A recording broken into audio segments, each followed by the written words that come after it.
Buenos días, señoras y señores, y bienvenidos un día más a la Nicoteca, que es el rincón de YouTube donde yo os cuento mis ideas y vosotros no tenéis más remedio que escucharme. El martes 3 de marzo, España amaneció con el preestreno, con la presentación por parte del Ministerio de Igualdad del eslogan "Sola y borracha, quiero llegar a casa". Y creo sinceramente que se inspiraron en Irene Montero para hacer este eslogan. Porque hay que estar sola y muy, pero que muy borracha para redactar este despropósito de proyecto de ley, que de verdad que es chapucero, contraproducente, o sea, de verdad, muy, pero que muy cutre.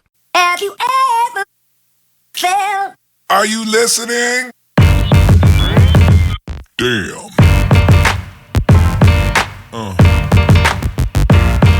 Madre mía, la que ha montado Irene Montero. Ya os advertía yo en este vídeo de aquí que, bueno, que esta mujer estaba totalmente alejada de la realidad. Pero ojo, ya no solo de la realidad en sí, sino también de la realidad o de su propia realidad, ya que no es ni siquiera consciente de sus propias limitaciones. Porque con esta ley se nota, pero además a leguas, la inexperiencia de esta mujer y los pocos conocimientos de los conceptos de derecho y de leyes. Que oye, si soy sincero, tampoco pasaría nada, normalmente esto suele pasar entre los políticos, que además de él, pues obviamente está rodeado de expertos pues que le asesoran y que les dice por dónde tienen que ir y por dónde no, y qué es un error y qué es lo correcto, ¿no? Pero es que creo que a la vista está que este Ministerio de Igualdad son todos unos auténticos incompetentes. ¿De verdad nadie en este ministerio se ha parado a pensar un segundo? Oye, ¿de verdad vamos a presentar este proyecto de ley? ¿Estamos seguros de eso? ¿Sí? ¿Queréis hacerlo? Y ya no es solo la incompetencia de este Ministerio de Igualdad, de todos los que componen ese ministerio, sino también el maquiavelismo de este gobierno. Estas ansias de querernos manipular para seguir chupando del bote del poder, pues instrumentalizando pues las instituciones políticas y los poderes políticos. En este caso, evidentemente, estamos hablando de el poder legislativo. Como vamos a ver más adelante, se nota, pero a leguas, que este proyecto de ley se ha hecho con prisas y corriendo de una forma espectacular para poder llegar a el día más propagandístico en cuanto a feminismo se refiere. Evidentemente estoy hablando de el 8M, el supuesto Día Internacional de las Mujeres, aunque yo me atrevería a decir que en realidad es el Día de las Aborregadas, porque aunque seas mujer, si no aceptas el dogma de la izquierda y de este feminismo marxista, pues eres algo peor que una cucaracha. Y ojo, no es que lo diga yo, es que lo dice la propia Carmen Calvo, que el feminismo no es de todos. El feminismo es de todas, no bonita. No bonita. Nos lo hemos currado en la genealogía del pensamiento progresista, del pensamiento socialista. Pero más allá de todo esto, lo más grave es con la soberbia con la que se ha abordado esta ley. Que a pesar de la inexperiencia jurídica que se ha evidenciado a través de las carencias que tiene este proyecto de ley, o sea, con esta ley se modifican temas muy concretos y que forman parte del Código Penal. Bueno, básicamente lo que quieren hacer es modificarlo. Y eso es competencia del propio Ministerio de Justicia. Y por tanto es obvio que la Comisión de Justicia creyó necesario hacer unas recomendaciones para que este proyecto de ley pues saliera adelante de forma correcta. Pues ¿sabéis lo que hizo Unidas Podemos? Ignorarlos completamente, evidentemente. La justicia haciéndome recomendaciones sobre delitos penales, ¿qué sabrán ellos? Si solo hablan del derecho.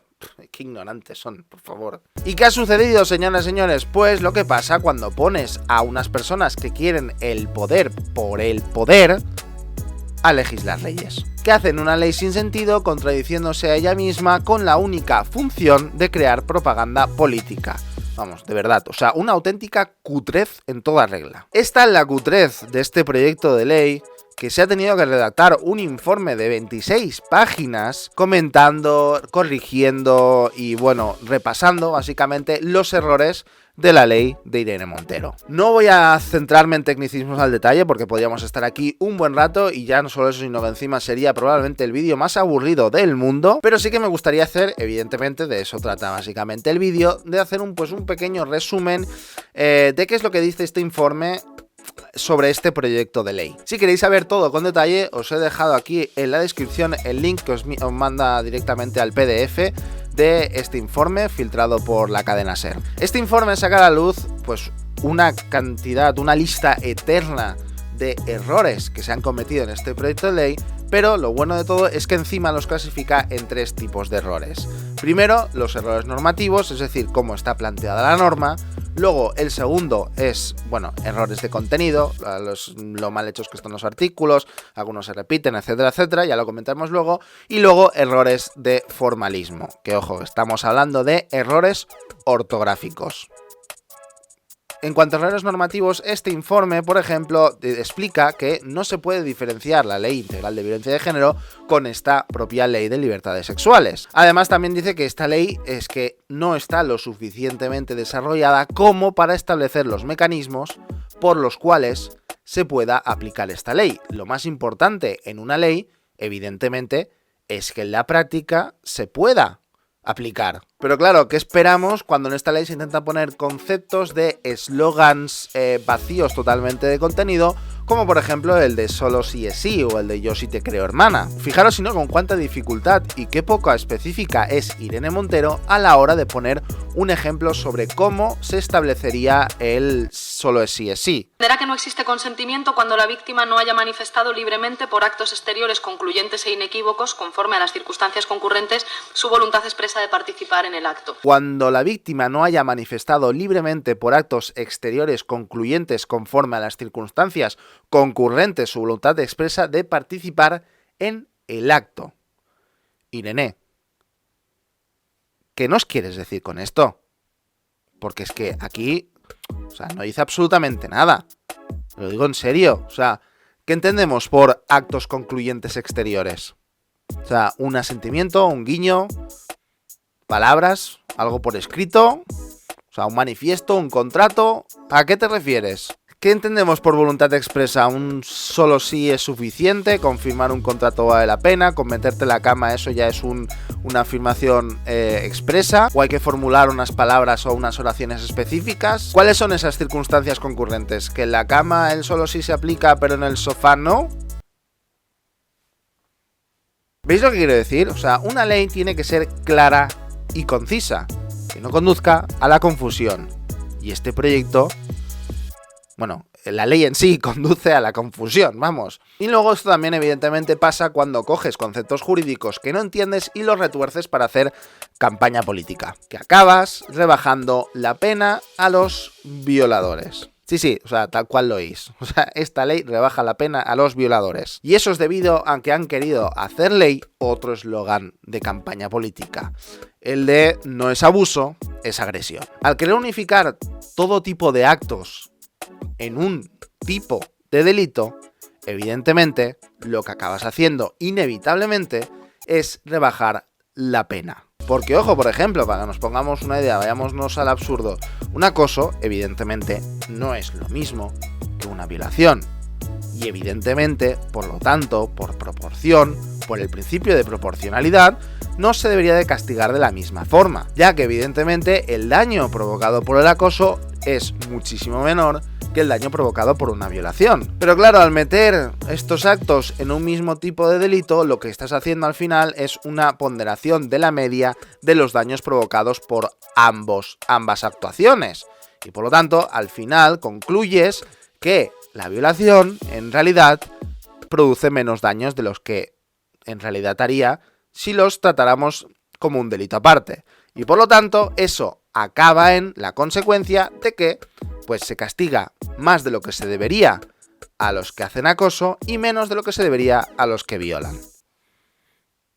Además, paradójicamente hablando, por lo visto, según este informe, esta ley, la propia ley, contradice la propia jurisprudencia, cosa que es impensable en una ley. Por no hablar también de que aborda temas que no son competencias, ya no solo del Ministerio de Igualdad, sino también del propio Estado central, ya que coge temas que únicamente pueden legislar las comunidades autónomas. En cuanto a errores de contenido, para que os hagáis una idea de que esto se ha hecho con prisas y corriendo, el propio informe ha hecho un cuadro donde se puede ver perfectamente que hay artículos de esta propia ley que se repiten básicamente en otras leyes. Os voy a ir poniendo fotos por aquí, ¿vale? Pero para que, si queréis verlo de una forma mucho más clara y específica, evidentemente, repito, os recuerdo, tenéis aquí en la descripción el link que os manda al PDF directo de este informe. Luego también, por supuesto, nos encontramos con artículos que se contradicen entre sí, y no estamos hablando de que de repente el artículo 1 contradice al artículo 300 y que hay muchos